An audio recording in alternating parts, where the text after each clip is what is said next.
Assalamualaikum warahmatullahi wabarakatuh. Jadi halo semuanya, kami dari kelompok 11 ingin mempresentasikan mengenai siklus Krebs. Jadi apa sih siklus Krebs itu? Siklus Krebs juga bisa dibilang dengan siklus asam sitrat, adalah suatu reaksi metabolisme yang terjadi oleh enzim yang terjadi setelah proses glikolisis. Nah, jadi proses pembentukan sitrat itu dengan cara penggabungan antara molekul asetil-CoA dengan oksaloasetat, terus dengan dicampur dengan enzim asam sitrat sintase. Nah, setelah proses itu terjadi, maka akan diubah menjadi isositrat dengan menggunakan enzim akotinase yang mengandung Fe2+. Baik, lanjut ke langkah berikutnya, itu adalah proses dekarboksilasi atau perombakan pertama kali dari isositrat menjadi alfa ketoglutarat.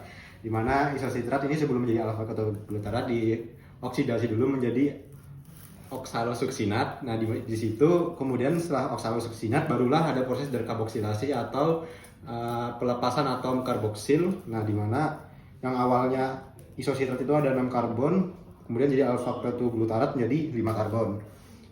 Proses ini dipengaruhi oleh enzim isositrat dehidrogenase.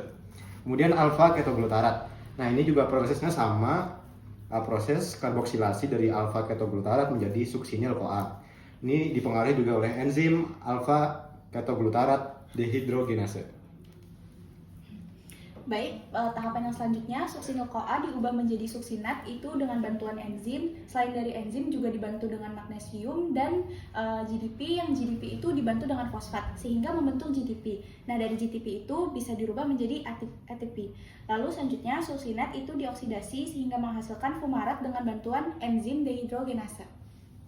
Nah, langkah ketujuh itu adalah hidrase, yaitu di mana ada penambahan atom karbon dengan atom C dengan C sehingga menghasilkan malat. Nah, di malat itu dioksidasi lagi menjadi oksaloasetat.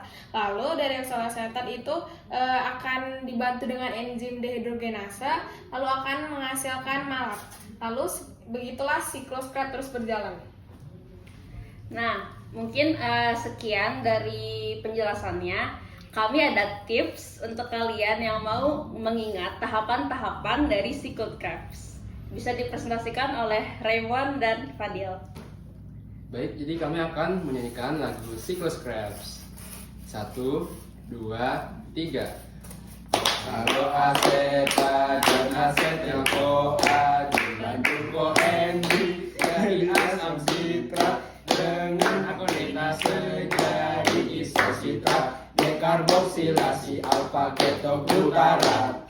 Hasil oksidasi asosinil-CoA terus bintu susinat GTP itu ATP, oksidasi lagi jadilah fumarat, proses hidrasi berubah malat. Tahapan terakhir malat berubah menjadi oksaloasetat lagi. Inilah 8 tahapan siklus Krebs. Mari hafalkan bersama kami.